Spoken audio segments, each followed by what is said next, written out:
abantu mu buzima bazi gukorera umugisha. Umugisha ntibawusengera. Ntuzakore ikosa ryo gutega umutwe ngo bagusabire umugisha. Umugisha urakorerwa.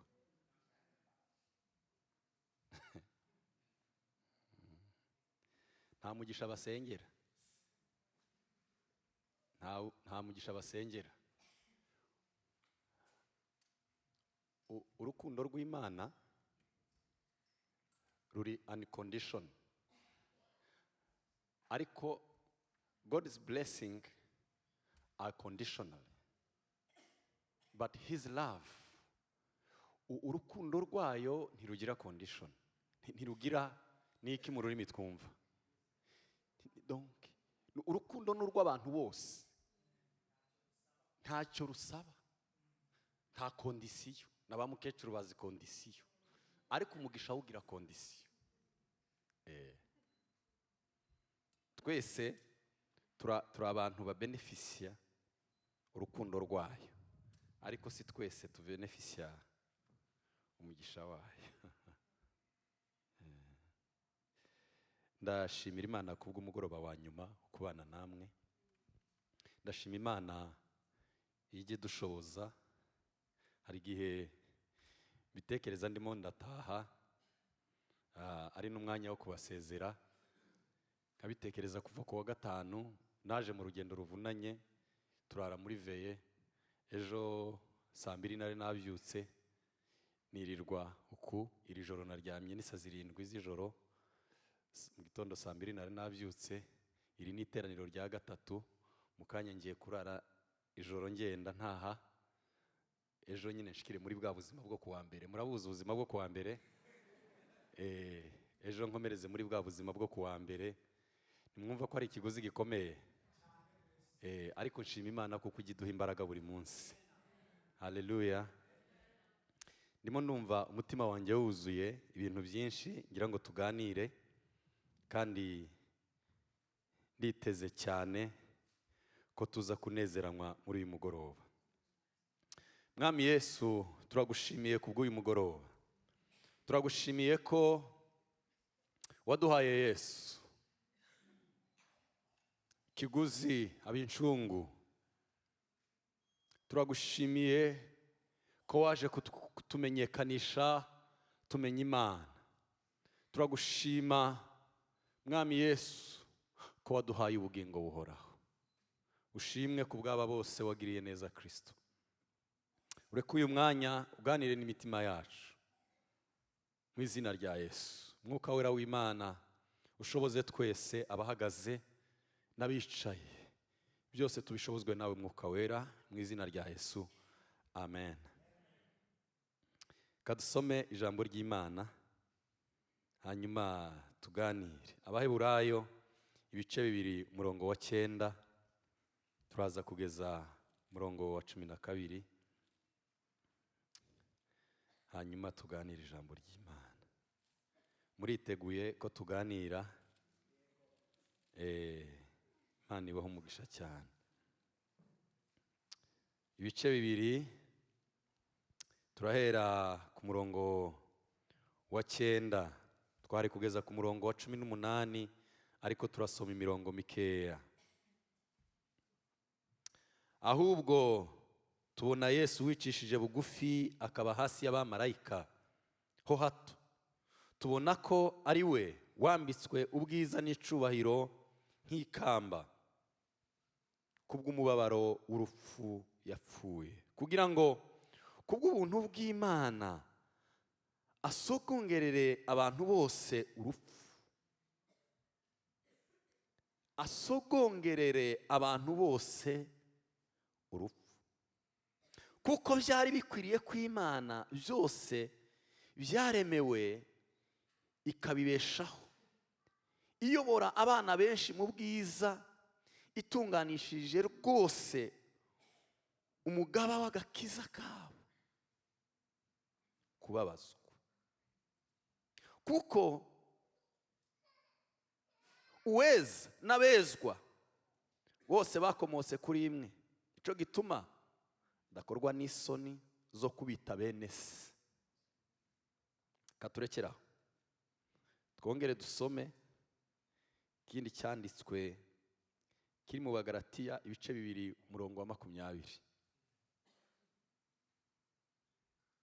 Nabambanywe na Kristo ariko ndiho, nyamara sinjye uriho, ahubwo ni Kristo uriho muri njye. Ibyo nkora byose nkiriho mu mubiri bikoreshwa no kwizera umwana w'Imana wankunze akanyitangira. Amina. Abaroma ibice 6 umurongo wa 6. Kandi tumenye iki yuko umuntu wacu wa kera yabambanywe nawe, kugira ngo umubiri w'ibyaha ukurweho, twe kugumya kuba imbata z'ibyaha. Amen. Mu gitondo twahoze tuganira, ndimo ndababwira amaraso Yesu yavuye n'ico yasobanuraga ku buzima bwacu. Aho twari turi mu kanya nahoze ndababwira Yesu waje ku bwacu aca bugufi, mbabwira n'icari kimuzanye, cari kizanye Yesu. Uyu mugoroba ngiye kubabwira ibintu bikomerera cyane umutima wanjye, ibintu bikomerera cyane umutima wanjye. Mu ijoro ryo kuwa gatanu ndababwira ngo nta Pasika nta mpinduka, nta Pasika nta mpinduka. Hari indirimbo abaririmbyi baza baririmba, ni iyanya abakorari, nimwe muza muyiririmba. Bajya baririmba ngo yarirekuye atanga iki kugira ngo bigende gute?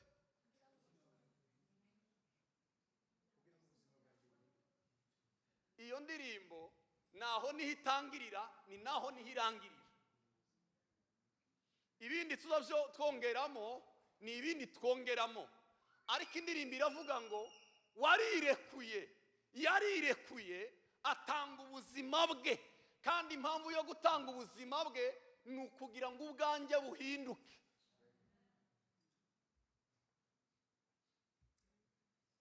Kambisubiremo, yarirekuye atanga ubugingo bwe, ariko impamvu yo gutanga ubugingo bwe byari ukugira ngo ubwanjye buhinduke.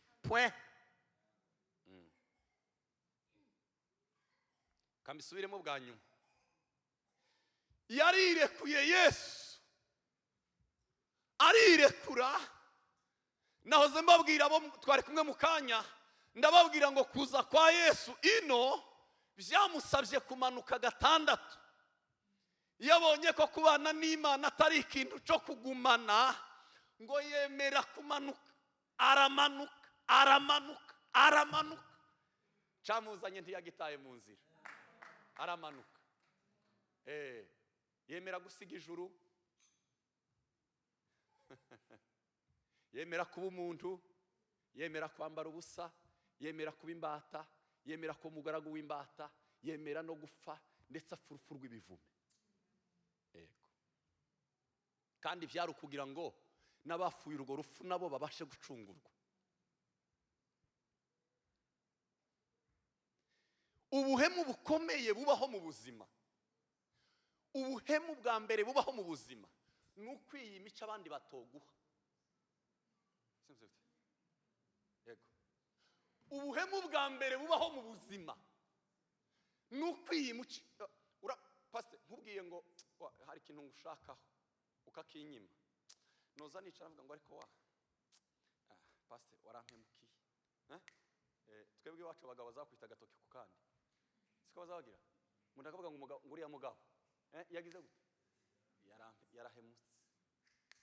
Ariko guhemuka gukomeye ni ukwiyima icyo wari kwiha, icundi muntu atoguha.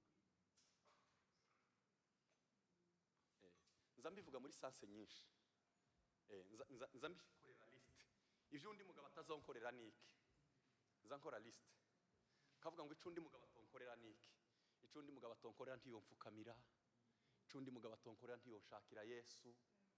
Oya,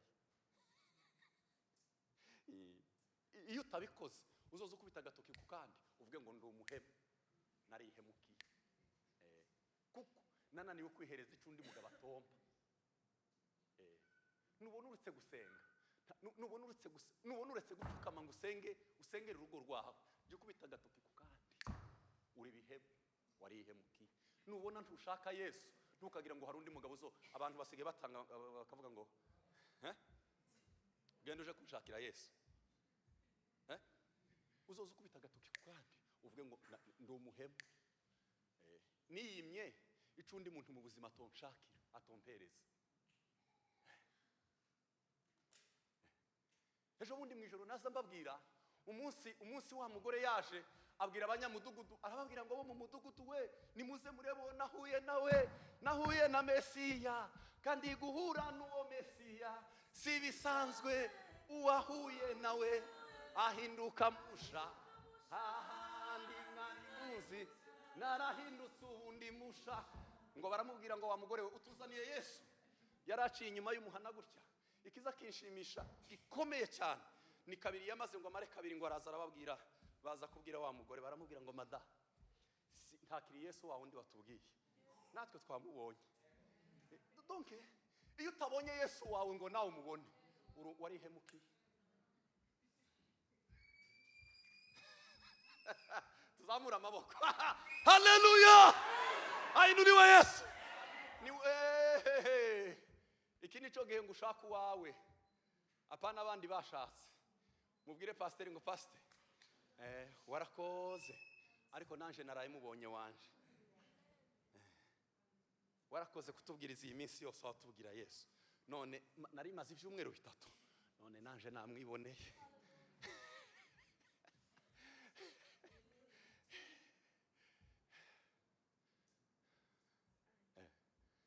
Nibwo buhemu bwa mbere bukomeye ku isi, nuko iyi mico undi atazaguha. Hari umugisha umwe nabo nye munsi y'ijuru wonyine uticuzwa, nukumenya umwana w'Imana no kumenywa nawe. Niwo mugisha umwe wenyine mwisi utaza wicuzwa, nukumenya umwana w'Imana no kumenywa nawe. Niwo mugisha wenyine mwisi ubaho utaza wicuzwa, umwe gusa. Umugisha umwe nabonye munsi y'ijuru utajya wicuzwa, umwe wonyine, nukumenya umwana w'Imana no kumenywa nawe. Ayo wewe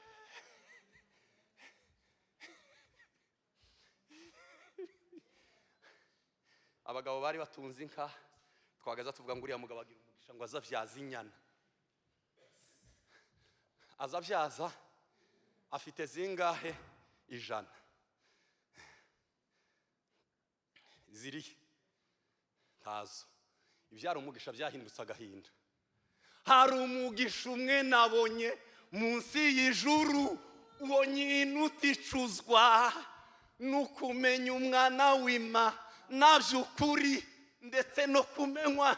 Niwo mugisha wenyine utaza wicuza ngo nugerere imbere ngo uzovuge ngo ndicujije. Umwe wenyine utazugutera agahinda. Uzugira umugisha ngo wabyaye abana bwaca bakakubera ibirara, agahinda kakakwica. Yego. Ukagira ifaranga bwaca mukazipfa, inizino ino ko barazipfa. Ukagutunga ifaranga bwaca mukazipfa n'umugore.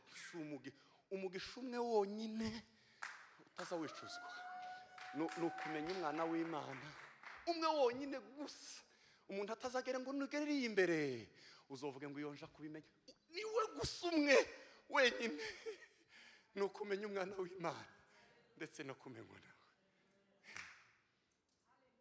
102 mu ndirimbo zo gushimisha yararirimbye aravuga ngo iby'isi Yesu yabinkuyemo kubw'amaraso ntibikinkanga ubu nunamye imbere y'umusaraba. Nari narazimiriye mu byaha ndimbata ishari n'inzangano, umunsi w'amateka ngutinya ankirisha amaraso ku musaraba we.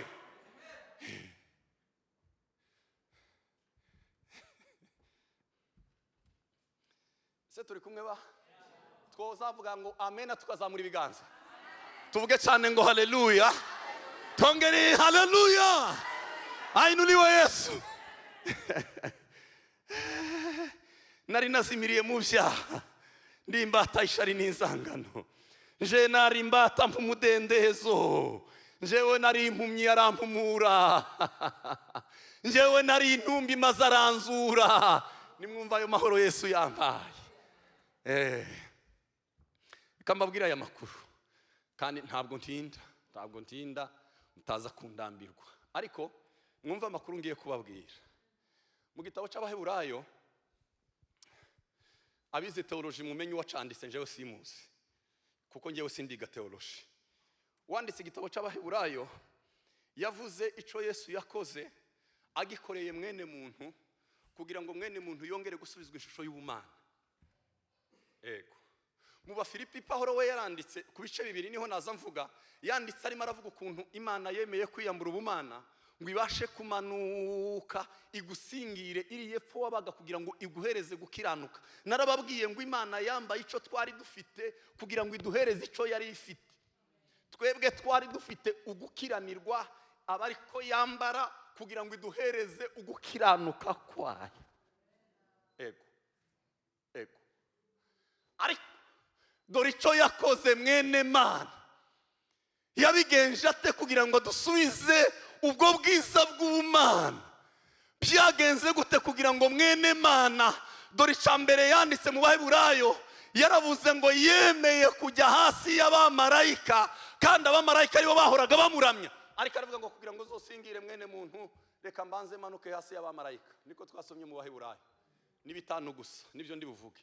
Nimara kubabwira bitanu, ndababwira urupfu rwa Yesu Kristo yapfuye wenyine kandi nikosa. Mana we, kampere kuri ibi bitanu nico yanditse.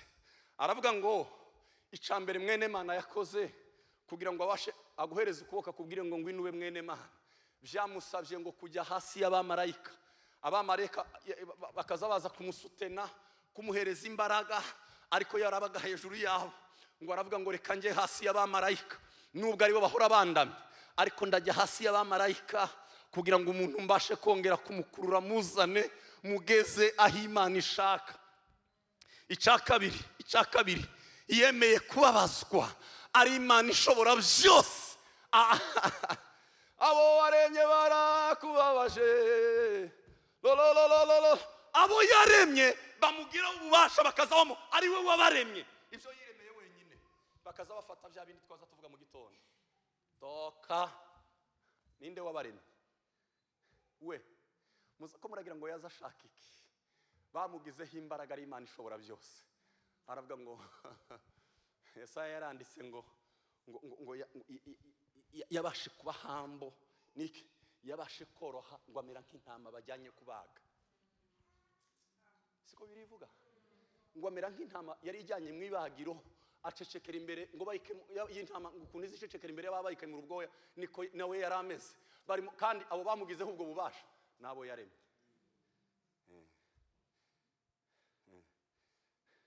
Ko muragira ngo Yesu yaravuze imbaraga. Umunsi Petero yagerageje kumwagarirwa, timubizi ukuntu yamubwiye. Kuza kwa Yesu no ni igitekerezo bwite cyase. Ce n'est pas les demandes, ntabwo ari demande y'abagombaga gucungurwa. Ntabwo ari application y'abagombaga gucungurwa ngo baje kumubwira ngo iri yuno dufite ikibazo none dukeneye kuza kuducungura. Ni igitekerezo bwite cyase kuza gucungura mwene muntu. Petero muri wa mugoroba waranzwe n'ibintu 12 wa mugoroba wa nyuma rya joro rya nyuma, umunsi baza gufata Yesu ngo Petero ngo akuramwe akabugita, aramubwira ati ndakwagarirwa, ngo acugutwe. Yesu aramubwira ati ciceka, aba nije wabaremye. Kwereke ko ari nije wabaremye, nuko gutwe uciyereka ngusubizaho kwari kuri. Yego ibintu bya Yesu biratangaje. Abo twabanye mu kanya saa sita naza mbabwira amakuru turimo muri iki cyumweru gishize, fenomene za Yesu Kristo ukuntu zitangaje. Fenomene za Yesu Kristo ukuntu zitangaje. Abo twari kumwe, Yesu bamuhamagaye kuza gukiza umwana wa Yayiro, agakobwa kari kamaze imyaka 12 kavutse. Baraza barakabwira ati agakobwa hano karacikanye, ngwino uje kureba kaya gakobwa. Yesu ngo ari mu rugendo ahaje gukiza agakobwa, hamukoraho umugore wari umaze imyaka 12 arwaye. Umunsi ka gakobwa kavuka niwo munsi wa mugore afatwa n'indwara, bose abakiriza rimwe. Kara gakobwa kamaze 12 n'umugore wakoze kuri Yesu ku mwenda wa Yesu yari amaze 12 avutse. mu rugendo arimo baramubwira ati ngwino hari agakobwa hano hirya akiri yari mu rugendo agiye kureba akana kapfuye. Ni muri ico kikundi c'abantu benshi umugore wafashwe wa munsi umwana avuka akagusa kwa pindo lake. Wa mugore warugwaye amukozeho arakira, baritima yamubonye nanjye mwamubwo nkubonye nizeye biremera. Ayi wewe twovuga ngo amena, twobivuga tuzamuye ibiganza tuvuge ngo haleluya, twongere haleluya. Naza mbabwira ngo yemeye kuja hasi yabo yaremye bamugiraho ubushobozi akazamuka bene muntu abo yaremye yemeye kugirwaho ubushobozi. Ari Imana ishobora byose, ariko aravuga ngo ya pande problem ndemera bangireho ububasha nubwo ari nge nyiri kubarema.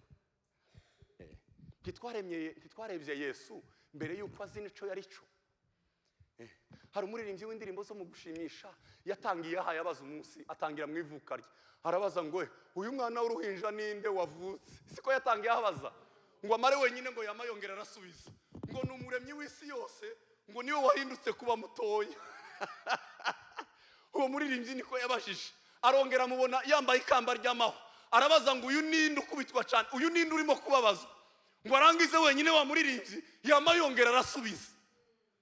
Ese yo tuvuze ngo amina, niwe yari Imana, niyo yaremye. Mbere na mbere hariho jambo yahoranye n'Imana, jambo niwe waremye ibintu byose byaremwe na jambo. Abantu bose bari bararemwe na jambo, ngo amare amacecekera imbere yabo baremye. Nico ca kabiri Yesu yakoze gikomeye, yemeye kubabazwa nabo yaremye, kandi ari Imana ishobora byose. Ndibo ndavuga mu gitabo c'Abaheburayo ibice 2 umurongo wa 9 turageza nko ku murongo wa 18. Icya gatatu, yemeye kurabura urupfu, ari Imana idapfa. Iragutera amor, yemeye kurabura. Bibiliya yavuze gute? Asogongerera abantu bose urupfu, ari Imana idapfa. Ariko aravuga ngo nzagerageza bambabaze numve, ariko ningerayo nababwisha kugerayo ico yaragiye gukora. Ningerayo tiruzonyica, ningerayo ninje uzorwica. Reka ngende ngereyo mbaraburira urupfu, ariko nzaba ngiye guhindura ca kindi cabaguma. Nkigera muri Sudani bwa mbere nasanze umuntu azapfa hakarira abandi bane bagapfa. Umwe yapfuye, umuntu akabarira akarira agapfa, bakajya kumushingura. Hakaba hapfuye babiri, agahinda kababiri kakaba kariyongereye. Gupfa ko umuntu umwe byakozaga impfu z'abantu batandatu. Kubera iki? Kutagira ibyiringiro, ntibari bagakijijwe. Ariko twebwe Paulo yaranditse aravuga ngo nuko bene data ndabinginga ngo ntimubabare nk'abadafite ibyiringiro. Aratubwira ngo tubabare, ariko tubabara nk'abafite ibyiringiro. Ivyo byiringiro tugira ni ibihe? Nuko dutandukanye nawe, ariko tukavuga ngo ejo tuzomubona. Ejo tuzomubona. Kuko icari urupfu aho abantu bageza bahambirirwa carahindutse ntikigira urupfu, yahindutse inzira.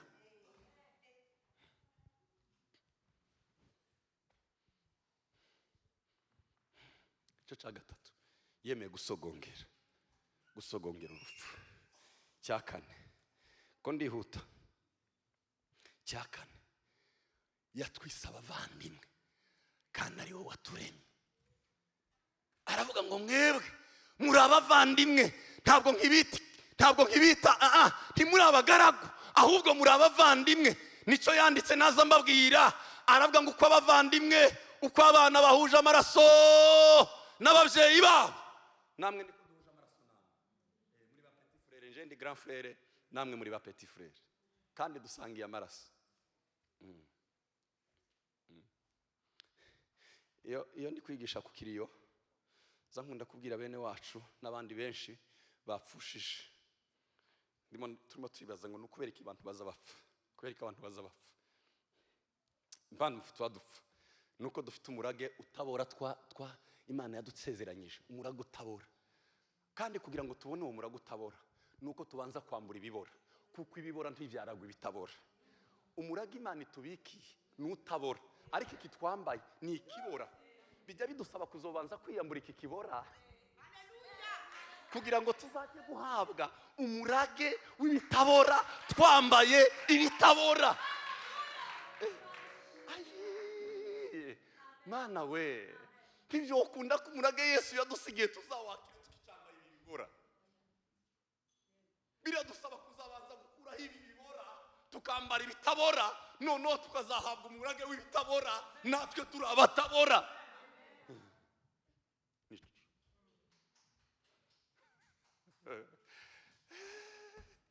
Haleluya Yesu.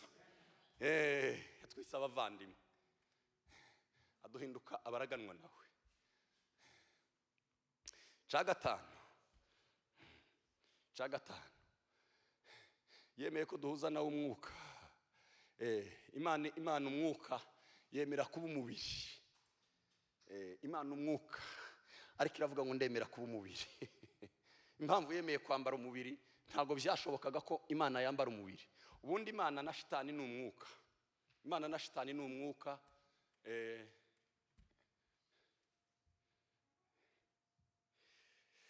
Kimwe mu kintu kiza kintangaza mu banyedini ni kimwe, ni ukuntu tuzatwikanga shitani ariko ntitwikanga Imana. Kimwe mu bintu biza bintangaza mu banyedini ni ukuntu tuzatwikanga shitani ariko tutarikanga, kuko shitani ni umwuka. Ariko iyo hari ikintu cadukanze tuzatuci, kubera iki tuzi kumaterializa shitani ariko tutazatumarializa Imana. Iki ni ikintu mpora nibaza ku barokore. Kuki tutazi kugira Imana ikintu gifatika ariko buri gihe shitani niba yabaye gifatika? C'est la question que je demande souvent. Kubera iki mu byumbi wacu habayo shitani? Iyo hari mu kizima mu cumbi wawe hakaba hari ikintu wumvishe ko yakigendagenda, ni shitani. Iyo shitani tuza tuyikura hehe? Iyo yayigendagenda ntitwumve ko ari Imana yayigendagenda. Iyo shitani mwebwe mwayikuye hehe? Mwebwe muzamu, kubera iki tuzi ko materialize shitani? Pourquoi? Nyumvire abanyedini, kuki utazumva ko ari Imana iri aho hantu? Kubera iki shitani ariyo yogenda iwawe? Kubera iki ari shitani irimo kuhagendagenda?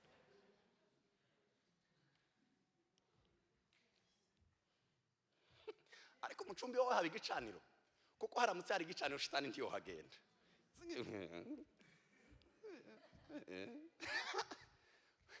Ahantu naraye mfukamye sinotekereza ko ari shitani yahaje.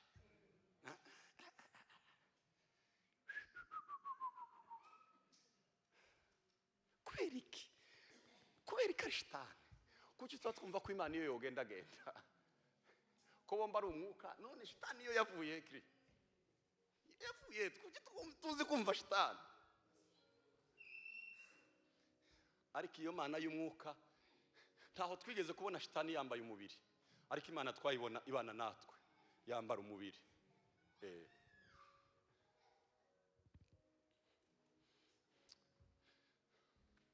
Ibi byose Yesu yabikoze kugira ngo aze gucungura wowe, afate wowe. Kandi ikintu kimwe kiza kinshimisha gikomeye, kimwe gikomeye, hari igihe abantu baza biha credit bayiwarashe kubwo gukiranuka kwawe. Umuntu akiha credit ukavuga ngo qu'est-ce que tu as fait? Niki wakoze iki cabashaga kugucungura? Ubu ngubu ubayeho gute? Niki kikubeshejeho uretse gukiranuka kwa Yesu Kristo? Niwe ubaha kuba muri Yesu Kristo wabahindukiye. Ntimurasoma mu Bakorinto? Wabahindukiye gukiranuka kw'Imana, wabahindukiye ubwenge bw'Imana, niwe uzubaha kuba muri we, wabahindukiye ibyo.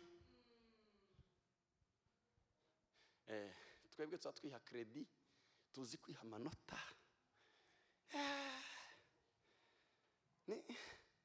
Niki Yesu yakoze twagombaga gusangira nawe kuri Pasika mu rupfu rwe. Nivyo ngiye kubabwira. Nabwo ngiye kubabwira ibindi bintu birindwi. Nishaka ndarekera. Biraba bigikunze wa? Ndagira ngo ninje waje kure.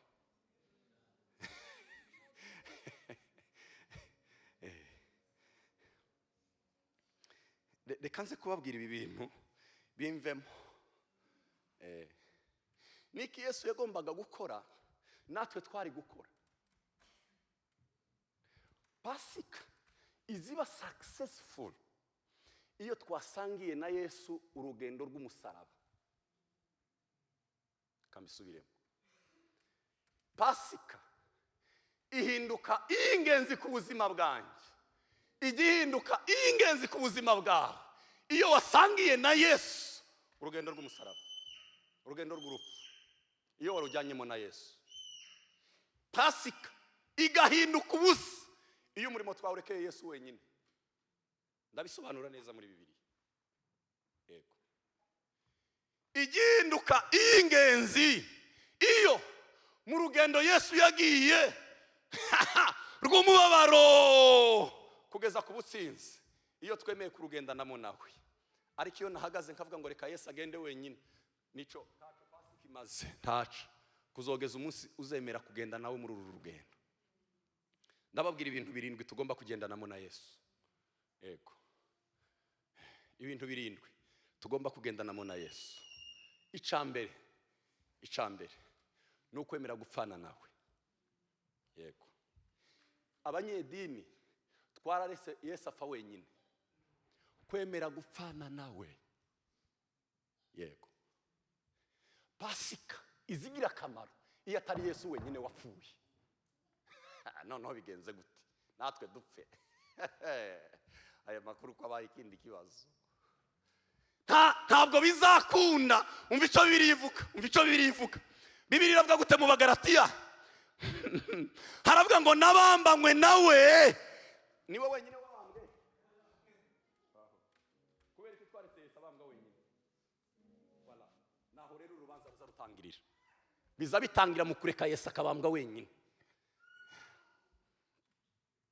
Abakorari baza baririmba ngo yarabambwe tugira gute? Muzoza muvuga ngo yarabambwe natwe turabambwa. Nico cambere.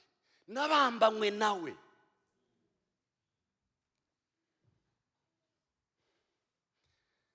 Nico cambere. Nukwemera rwa rugendo rwa Yesu rwo kubambwa, nico cambere. Ntabambwe wenyine, n'urugendo tugomba kujyanamo nawe. Ko murumva biri havuga ngo Yesu yarabambwe wenyine se? Nabambanywe nawe. N'urugendo twatujyanamo nawe. Nukwemera kubambanywa nawe. Kandi icyo tuzotubamba ni iki? Ngiki Bibiliya irakivuga. Yego. Nabambanywe na Kristo ariko ndiho. Nyamara sinjye uriho, ahubwo ni Kristo muri nge. Ibyo nkora byose nkiriho mu mubiri mbikoreshwa no kwizera umwana w'Imana wankunze akanyitangira. Kandi tumenye yuko umuntu wacu wa kera yabambanywe. Dore ngo icyo tuba tubamba, dore icyo tuba tubamba basaza mwe, icyo tuba tubamba. Kristo yabambwa natwe tukabamba, Kristo yabambwa natwe tukabamba. Tuba tubamba utu wa kale, umuntu wacu wa kera. Uzufata huduma wa kera. Yesu yaje kumusaraba, ugafata huduma wa kera nawe ukamubamba kugira ngo Pasika ibe successful. Niba utarabamba nta Pasika iragera iwanyu. Abagezweho na Pasika baza bareba Kristo ari kumusaraba, agafata wa muntu wa kera, wa muntu w'ishyari, wa muntu nawe agafata akabamba. Nguyu umurimo wa mbere umuntu azakorana na Kristo. Yego. Kwemera kubambanywa na Kristo. Kandi twaje kubamba tukaza tubamba twebwe ba kera. Nge wa kamere, nge w'ishari, nge w'inzangano, nge. Iriya muri Afrika ho banagiraga ngo ni bagiraga n'uburozi iriya nabwo ukabubamba. Ino ntababayo. Ariko iriya muri Afrika bageza bavuga, njewe nari ntarababona, ariko bageza bavuga ngo iriya muri Afrika babayo. Nabyo ukabibamba. Ino naho barahaba. Ino barahaba. Oya. Barahaba ino. ngaho muzamura ibiganza barozi. Taba bino. Kandi niba muhari nimuze kuri Kristo. Nimutaza kuri Kristo ntakabaza amaraso yanyu azababeho. Taba bino.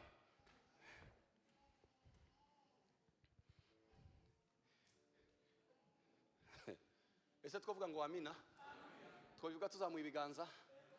Twavuga ngo haleluya? Nababwiye ngo umurimo wa mbere no kwemera kubambanywa na Kristo, kandi namara nkabamba za kamere zanjye.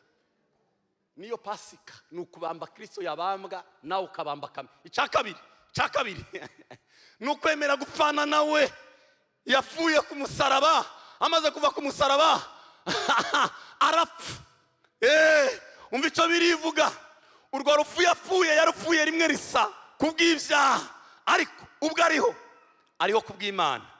Aba ariko namwe mwiyumva kuko mwapfuye. Umva icyo nkunda, amaze gupfa niwe wapfuye. Aba ariko namwe mwumva yuko mwapfuye.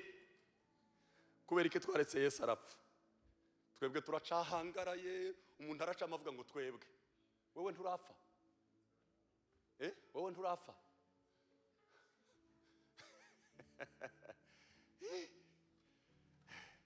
Pasika si ugupfa kwa Yesu wenyine, ni no gupfa kwawe.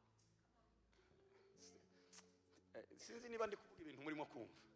Ntabwo ari Yesu wenyine uzupfa kuri Pasika, nawe ukeneye gupfa.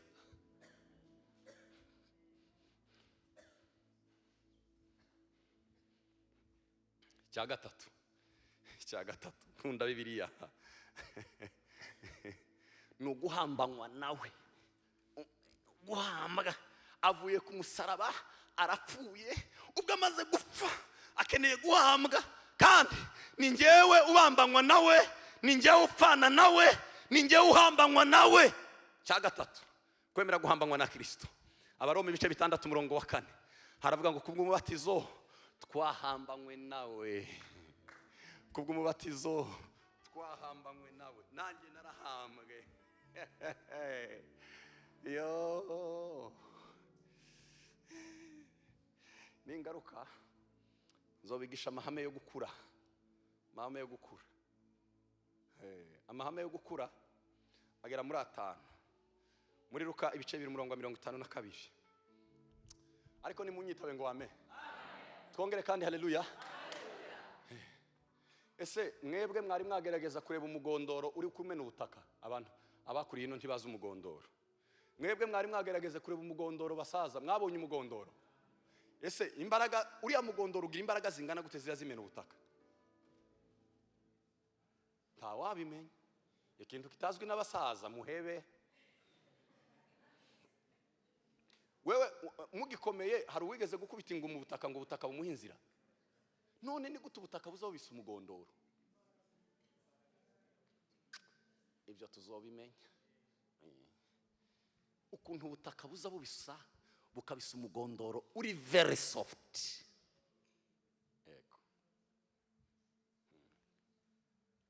Yego. Very soft. Ariko ubutaka bukaza bubisa. Muzi impamvu tuba tugonga nino? Nuko utarapfa. Abatarapfa nibo baza barwana. Naho uwapfuye iyo ahayazuka, niyo ntambwe ya kane nuko uzukana na Kristo. Uwapfuye iyo ahazuka ntawe uzurwana nawe. Muzi impamvu intambara zibino nabakiri bazima. Ariko icafu iyo kiyakizuka ntawe uzugitangira. Umugondoro baza bakubise nubwo ko bakana gato. Baza bavuga ngo nibamureke. Nibamureke. Hazarwana za kamere. Nuko utarapfa. Nuko utarapfa. Ariko iyo wapfuye akazuku undi muntu musha, hazakubitana makike abashaje. Ariko umuntu musha mwese muzamwigirayo. Nigeze kuba ndahantu barambwira ngo urabizi ngo ntubona ngo kutangiye niko baza babyita. Ngo ntubona ngo kutangiye kuzamuka. Ngo reka tuguhereze ngo ahantu heza ngo uzozamukira. Ahantu heza uzozamukira. Ndababwira ngo ikiri muri nge niba ari ikinkomokaho nta uzombisa, ariko niba ari kiva ku Mana Korea de bandelako, niba ari kiva ku Mana nta uzogitangira. Ntibikunda. Ntibiza bishoboka. abakiri batoye muri za ministry uzugerageza usenga ubaze ngo niba ari icimana, niba ari icimana.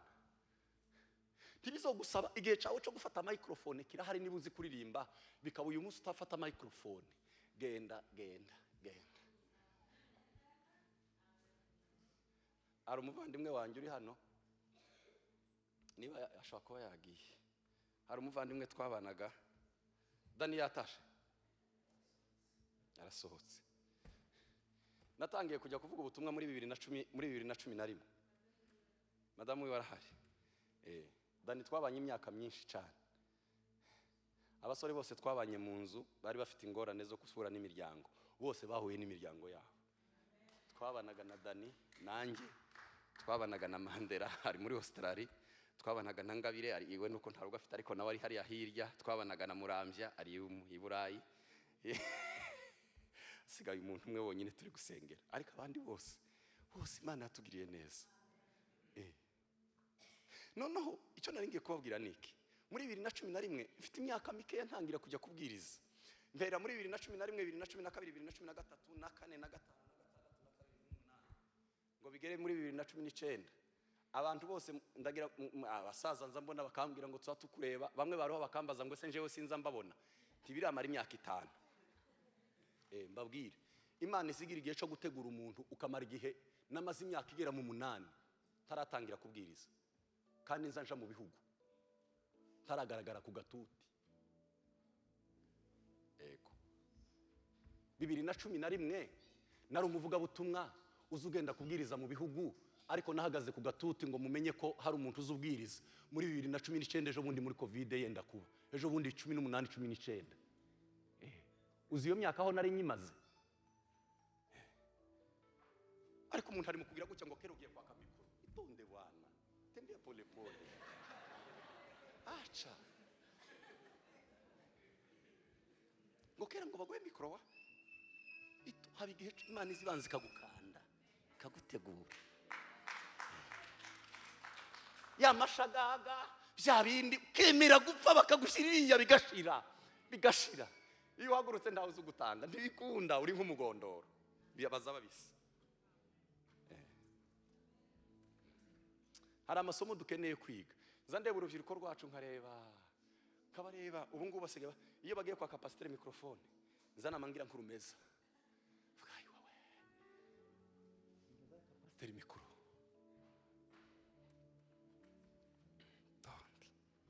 muvuduko muke. Hari umugabo w'inshuti yanjye wabivuze neza, aravuga ngo iki uje kutubwira ubwenge ufite capacité intellectuelle yawe ingana, uje kutubwira ngo ngira ubwenge bukeya cyangwa bwinshi. Iki iyo abantu bicaye hano ukirukankira microphone uje kutubwira ubwenge bwawe uko bungana, tonderekana nibi ngibi. Nabuze umunsi nzogira commentaire uretse umwanya wo kubwiriza. Tumenye ejo bundi hari umugabo wambwira ati abaporonero iyo twese dukurira mu gatolika ntituba dukunda kuvuga. Mu gatolika hazavuga padiri wenyine, ariko mu baporo ucitsaho wese mikoro, ucitsaho wese mikoro, ucitsaho wese mikoro. Kwa padiri n'umwuzu uvuga, niyo mpamvu twagize imvuzi nyinshi. Uravuga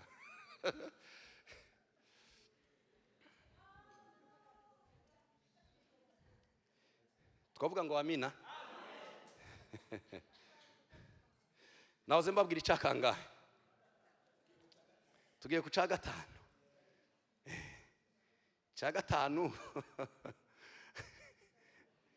cya gatanu ngire ngo nico tugezeho. Aba Efeso ibice 2 umurongo wa 4. Cya gatanu aba Efeso ibice 2 umurongo wa 4 haravuga ngo ariko Imana kuko ari umutunzi w'imbabazi yagize gute? Yaduhinduranye bazima nawe.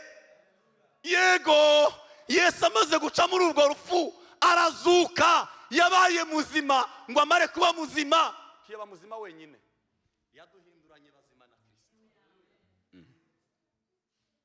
Gusa ikibazo dufite, dukeneye kubana bazima na Kristo tutaremeye gupfana nawe.